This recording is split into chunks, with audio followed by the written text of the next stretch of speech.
Abstract from the preface of a contribution to the critique of political economy.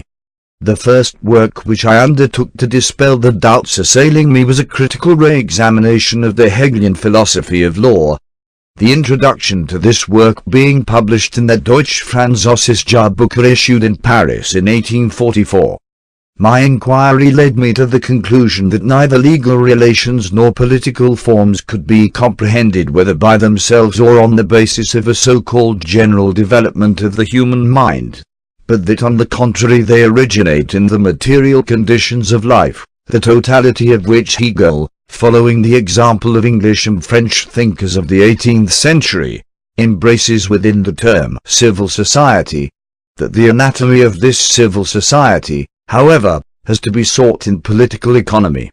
The study of this, which I began in Paris, I continued in Brussels, where I moved owing to an expulsion order issued by M. Guizot. The general conclusion at which I arrived and which, once reached, became the guiding principle of my studies, can be summarized as follows. In the social production of their life, men enter into definite relations that are indispensable and independent of their will, relations of production which correspond to a definite stage of development of their material productive forces. The sum total of these relations of production constitutes the economic structure of society, the real foundation, on which rises a legal and political superstructure and to which correspond definite forms of social consciousness. The mode of production of material life conditions the social, political and intellectual life process in general. It is not the consciousness of men that determines their being, but, on the contrary, their social being that determines their consciousness. At a certain stage of their development, the material productive forces of society come in conflict with the existing relations of production, or what is but a legal expression for the same thing with the property relations within which they have been at work hitherto. From forms of development of the productive forces these relations turn into their fetters. Then begins an epoch of social revolution. With the change of the economic foundation the entire immense superstructure is more or less rapidly transformed. In considering such transformations a distinction should always be made between the material transformation of the economic conditions of production, which can be determined with the precision of natural science, and the legal, political, religious, aesthetic or philosophic, in short, ideological forms in which men become conscious of this conflict and fight it out. Just as our opinion of an individual is not based on what he thinks of himself, so can we not judge of such a period of transformation by its own consciousness.